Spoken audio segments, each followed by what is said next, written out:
యేసుక్రీస్తు నామములో మీ అందరికీ శుభములు. ఈరోజు మనము లోకా సువార్త నుండి ప్రశ్నలు మరియు జవాబులు తెలుసుకుందాం. 1. యేసుక్రీస్తు ప్రధాన యాజకులకు, శాస్త్రులను, సద్దూకయ్యులు, పరిసయ్యులను ఏమి అడిగాడు? జవాబు: క్రీస్తు దావీదు కుమారుడని జనులు ఎలాగూ చెప్పుచున్నారు అని యేసు వారిని అడిగాను. 2. ఇక్కడ యేసు ప్రధాన యాజకులను, శాస్త్రులను, సద్దూకయ్యులను ఏ గ్రంథంలో వ్రాయబడిన దానిని గూర్చి అడుగుతున్నాడు? జవాబు: దావీదు వ్రాసిన కీర్తనల గ్రంథమును గూర్చి అడుగుచున్నాడు. 3. కీర్తనల గ్రంథంలో గల ఏ వాక్యమును గూర్చి అడిగాడు? జవాబు: కీర్తనల గ్రంథంలో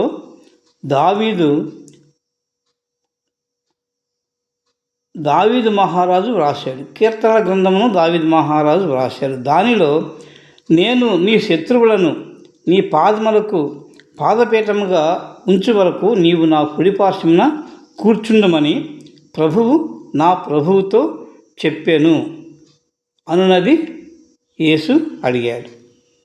4. యేసు ప్రధాన యాజకులను, శాస్త్రులను ఏమి అడిగాడు? జవాబు: దావీదు యేసుని ప్రభు అని చెప్పిన ఎడల యేసు ఎలాగూ దావీదు కుమారుడని అనబడును అని అడిగాడు. 5. ప్రజలందరూ వినుచుండగా యేసు ఏమి చెప్పారు? జవాబు: ప్రజలందరూ వినుచుండగా యేసు శాస్త్రులను గూర్చి జాగ్రత్త పడుడి. శాస్త్రులు నిలువు టంగిలు ధరించుకొని తిరగగోరుతారు. సంత వీధులలో వందనములు, సమాజ మందిరములలో అగ్రపీఠములు, విందులలో అగ్రస్థానములు కోరుదురు అని చెప్పారు. 6. శాస్త్రులు విధవరాండ్ర ఇళ్లను ఏమి చేయును? జవాబు: శాస్త్రులు విధవరాండ్ర ఇళ్లను దిగమింగుదురు. 7. మరి విశేషంగా శిక్ష పొందువారు ఎవరు? జవాబు: ప్రధాన యాజకులు, సద్దూకయ్యులు మరి విశేషంగా శిక్ష పొందుదురు.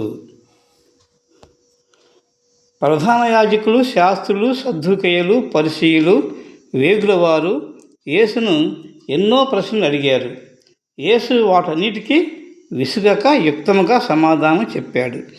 యేసు వేగుల వారు అడిగిన ప్రశ్నలకు చట్ట ప్రకారంగా దొరకకుండా యుక్తముగా సమాధానం చెప్పాడు. తర్వాత యేసు వారిని ఒక ప్రశ్న అడిగాడు. క్రీస్తు దావీదు కుమారుడు అని జనసమూహము అనుకుంటున్నారు కదా, అది ఎలాగూ అని అడిగాడు. తర్వాత నేను నీ శత్రువులను నీ పాదములకు పాదపీఠంగా ఉంచు వరకు నీవు నా కుడిపార్శ్వమున కూర్చుండమని ప్రభువు నా ప్రభువుతో చెప్పాను. ఇది కీర్తన గ్రంథంలో 110వ అధ్యాయంలో మొదటి వచనంలోనే ఉంది. ఇక్కడ 2 ప్రభువులు ఉన్నారు. ఎవరు వారు? రాజును కూడా ప్రభువు అంటారు. 2 ప్రభువులు ఉన్నారు అని దావీదు వ్రాశారు. యేసు దావీదు కుమారుడైతే కుమారుని తండ్రి ప్రభువు అని అనరు కదా. యేసు దావీదు గోత్రంలో పుట్టినవాడు కాబట్టి యేసును దావీదు కుమారుడు అని అంటున్నారు.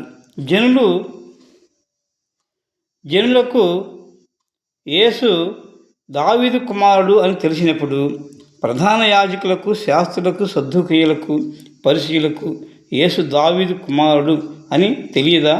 తెలుసు. యేసు మెస్సయ్య అని ఒప్పుకోవాల్సి వస్తుందని ప్రధాన యాజకులు, శాస్త్రులు, సద్దూకయ్యులు, పరిసయ్యులు మాట్లాడలేదు. ప్రధాన యాజకులు ఎక్కువగా సద్దూకయ్యులకు చెందినవారు. సద్దూకయ్యులు పునరుద్ధానం లేదని నమ్ముతారు. దేవదూతలు ఆత్మ కూడా లేవని నమ్ముతారు. సద్దూకయ్యులలో ఎవరును క్రీస్తును నమ్ముకోలే. పరిసయ్యుల్లో పునరుద్ధానం కలదని నమ్ముతారు.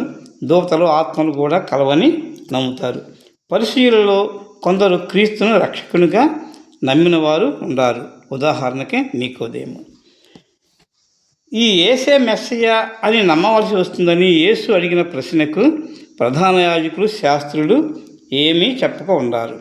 అప్పుడు యేసు ప్రజలందరూ వినుచుండగా శాస్త్రులను గూర్చి జాగ్రత్త పడమని చెప్పాడు. శాస్త్రులు నిలువుటంగిలు ధరించుకొని తిరుగుతారు. సొంత వీధులలో ఎవరైనా కనపడితే వందనాలను కోరతారు. విధవరాండ్ర ఇళ్లను దిగుమింగుతారు. దీర్ఘ ప్రార్థనలు చేస్తారు కానీ భక్తి చేయరు. ధర్మశాస్త్రము సరిగా చదవరు, దానిని అనుసరించరు. కాబట్టి ప్రధాన యాజకులు, శాస్త్రులు, సద్దూకయ్యులు మరీ ఎక్కువగా శిక్ష పొందుతారు అని యేసు చెప్పాడు. Thank you.